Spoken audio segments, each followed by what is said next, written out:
El velo de la realeza, la regresión de Sonia. Sonia, una figura prominente en el despiadado mundo de las finanzas a sus 40 años, siempre había bailado al son de una melodía interna discordante. A pesar de comandar su propio equipo con una autoridad innegable, la mera mención de estructuras de poder, jerarquías y protocolos desataba en ella una irritación visceral. Era una ironía cruel, una líder nata que detestaba las cadenas del liderazgo. Paralelamente, una extraña obsesión la consumía, la historia de las monarquías europeas. Devoraba libros, documentales y todo lo que cayera en sus manos sobre reinas y reyes, castillos y coronas. Pero al mismo tiempo, la opulencia, la rigidez del protocolo y la ostentación de la realeza le provocaban un rechazo casi físico. Era una contradicción que la devoraba por dentro, un enigma que la llevó a la consulta de la doctora Susana, una reconocida terapeuta especializada en regresiones a vidas pasadas. Sonia anhelaba una revelación, una chispa de luz que disipara la niebla de su alma. En el santuario de paz y serenidad que era la consulta de la doctora Susana, Sonia se sumergió en un estado de hipnosis profunda. La voz de la terapeuta era un bálsamo que acariciaba su mente. Relaja tus pensamientos, Sonia. Permite que tu mente se expanda, se libere. Estás a punto de acceder a un recuerdo ancestral, una historia que tu alma ha vivido antes, un eco de un tiempo olvidado. Una oleada helada recorrió el cuerpo de Sonia, seguida de una pesadez inusual, como si el tiempo mismo se hubiera condensado sobre ella. La oscuridad se desvaneció, revelando una visión deslumbrante, un cuadro de un pasado lejano que se desplegaba ante sus ojos. Lo primero que Sonia percibió fue la asfixiante pesadez del brocado y el centelleo de las joyas que la cubrían. Se encontró en un cuerpo femenino, exquisitamente joven, envuelta en capas de telas ricas y bordadas, cada una más suntuosa que la anterior. El aire, denso y cargado, portaba la esencia del incienso, la cera derretida y el aroma dulzón de las flores exóticas. Sus ojos se abrieron para contemplar un dosel de terciopelo carmesí que se alzaba majestuoso sobre ella, mientras las paredes, tapizadas con tapices intrincados, narraban escenas de caza, batallas y banquetes. Su nombre era Isabel, y era la reina de un pequeño reino medieval en Europa, encajado entre la bruma del siglo XII o XIII. Era una reina de poco más de 20 años, y la corona que ceñía su cabeza era una presión constante, un dolor sordo que se extendía hasta la base de su cráneo. Isabel no era una monarca de conquistas y ejércitos, sino una figura de negociación, una tejedora de diplomacia. Había heredado un reino en una posición precaria, rodeado de vecinos poderosos y ambiciosos que acechaban como lobos hambrientos. Estaba sentada en la sala del trono, rodeada por un enjambre de consejeros y nobles. El protocolo era una cárcel invisible, cada movimiento, cada palabra, dictado por siglos de tradición inquebrantable. Sonia, a través de Isabel, sintió una soledad aplastante, una burbuja de aislamiento que la separaba de todos, a pesar de estar rodeada de un mar de gente. La corona no era un símbolo de poder, sino una carga solitaria. La regresión de Sonia se sumergió en momentos clave de la vida de Isabel, desvelando la intrincada trama de su existencia. Sonia se vio como Isabel, recibiendo a un embajador de un reino vecino. Sentada en su trono de madera tallada y oro, con su séquito a cada lado, la atmósfera era tensa, electrizante. Isabel no podía permitirse mostrar debilidad, debía ser una fortaleza inexpugnable. Sonia sintió la presión de cada palabra, cada gesto, cada mirada. La diplomacia era un baile peligroso, y un paso en falso podría desatar la guerra. Tuvo que negociar un tratado de paz, cediendo tierras que amaba, montañas y valles donde había galopado en su niñez, para evitar una guerra que habría diezmado a su pueblo. La decisión le causó una angustia lacerante, un desgarro en su alma, pero comprendió que su papel era el sacrificio personal por el bienestar de su reino. No había espacio para los deseos personales en el trono. Otra escena la transportó a un gran banquete. Mesas de roble rebosantes de manjares exquisitos, jabalíes asados, cisnes en gelatina, frutas exóticas. Músicos tocaban instrumentos antiguos, llenando el salón con melodías melancólicas, mientras bufones realizaban piruetas y chistes que no provocaban risa en Isabel. Sin embargo, Isabel no disfrutaba. Estaba en constante alerta, observando cada rostro, cada gesto, buscando traiciones ocultas o alianzas emergentes. La comida era insípida para ella, el vino amargo en su boca. La conversación, un torbellino de superficialidad y cálculo.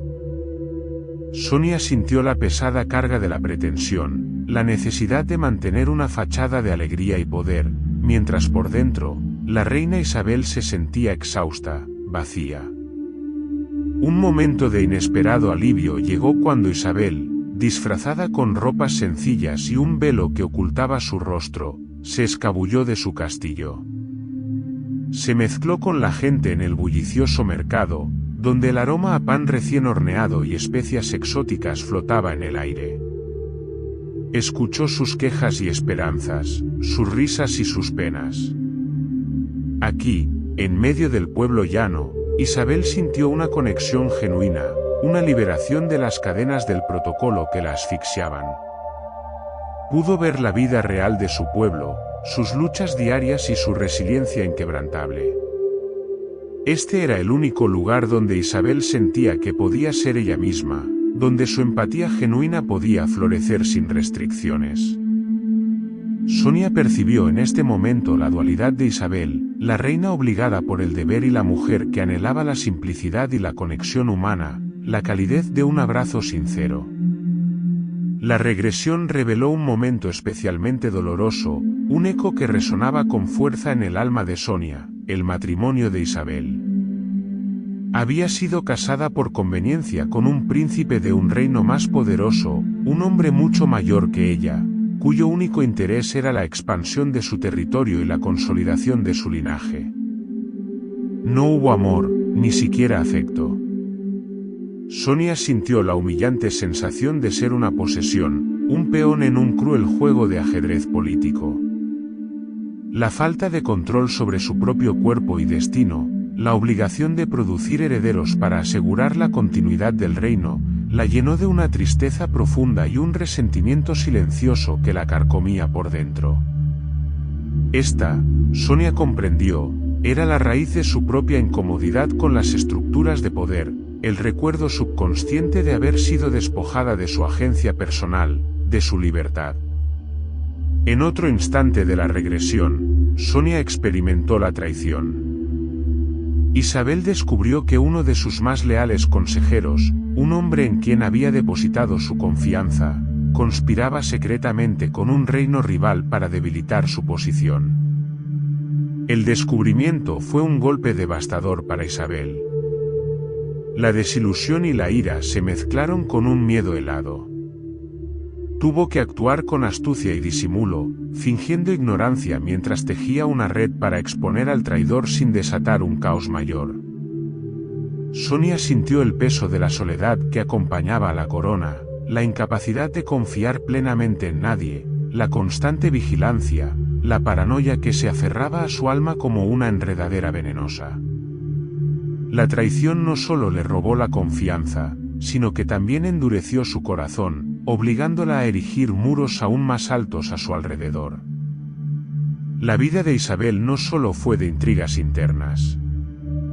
En una ocasión, su reino fue asediado por un ejército invasor. Sonia sintió la tensión del asedio, el sonido constante de las catapultas, el estruendo de los arietes contra las puertas del castillo, los gritos de batalla que resonaban en la distancia. Isabel, contra todo pronóstico, se mantuvo firme. Se negó a ceder, a pesar de las súplicas de algunos de sus nobles para negociar una rendición. Se vistió con una armadura ligera, aunque simbólica, y cabalgó por los muros, infundiendo coraje en sus soldados, distribuyendo pan y vino a los heridos, y rezando incansablemente por la salvación de su pueblo. Sonia percibió la inmensa fortaleza interior de Isabel, su férrea determinación de proteger a su gente, incluso cuando el miedo la atenazaba. Este momento le reveló a Sonia que, a pesar de las cadenas del poder, Isabel había demostrado una valentía y un liderazgo inquebrantables. La vida de Isabel fue una constante vigilancia, un sacrificio perpetuo. Nunca hubo un momento de verdadera relajación o libertad, ni siquiera en los breves instantes de solaz. Se sentía atrapada en su propio palacio, una prisionera de su título y su deber, con paredes que, en lugar de protegerla, la asfixiaban. La muerte de Isabel no fue heroica, ni dramática, sino una lenta consumición por una enfermedad misteriosa, posiblemente una fiebre implacable o una infección contraída por el estrés y la falta de libertad, por la constante presión que pesaba sobre su alma. Sonia sintió el debilitamiento gradual de su cuerpo, la dificultad para respirar bajo las pesadas mantas de seda bordada. No hubo arrepentimiento al final, sino una profunda y bienvenida sensación de alivio, como si un yugo insoportable hubiera sido levantado de sus hombros. El último aliento de Isabel fue un suspiro de liberación, una rendición pacífica a la oscuridad que la esperaba. Sonia sintió el desprendimiento del alma de Isabel del cuerpo inerte. Vio a la gente del palacio en sus ceremonias fúnebres, la ostentación de un funeral de estado, un despliegue de poder y luto que ella ya no sentía. Pero el alma de Isabel se elevaba, dejando atrás la pesadez del brocado y la corona. Se elevó por encima del castillo, por encima del reino, hacia una luz suave y liberadora, un bálsamo para su espíritu cansado. En ese instante, la verdadera esencia de Isabel era la de una paz infinita y una libertad ilimitada, muy lejos de las cadenas de su vida terrenal. La voz de la doctora Susana, suave y firme, la trajo de regreso. Respira hondo, Sonia. Estás aquí, en el presente. Puedes abrir los ojos cuando estés lista. Sonia abrió los ojos, su rostro mojado por las lágrimas. No eran lágrimas de tristeza, sino de una profunda catarsis, de una liberación largamente esperada. La opresión que sentía en su pecho, la incomodidad con las jerarquías, la aversión a la opulencia, todo cobró un sentido deslumbrante. Fui una reina, susurró, la voz apenas audible, un eco de una verdad ancestral. Estaba atrapada. No tenía libertad. La doctora Susana asintió, su mirada comprensiva. Has revivido una vida donde la autoridad era una prisión, no un privilegio. Tu alma ha experimentado la cara más pesada del poder. ¿Cómo te sientes ahora con esa comprensión, Sonia? Sonia sintió una ligereza inmediata, como si un peso invisible se hubiera desprendido de su espalda. La fobia a la autoridad no desapareció de la noche a la mañana, pero su intensidad se redujo drásticamente. Ahora entendía que su aversión no era un defecto personal, sino un residuo de una experiencia traumática del alma donde la libertad había sido sacrificada en el altar del deber. La regresión permitió a Sonia liberar el resentimiento y el encierro subconsciente de Isabel. Empezó a reevaluar su propia relación con el poder y el liderazgo. Comprendió que, aunque Isabel había sufrido inmensamente, también había actuado con una valentía inquebrantable y un altruismo encomiable por el bienestar de su pueblo. Esta comprensión la ayudó a abrazar su propio papel de liderazgo con una nueva perspectiva. No como una carga abrumadora, sino como una oportunidad para influir positivamente en la vida de los demás y para ejercer el poder con compasión, ética y, sobre todo, libertad de elección.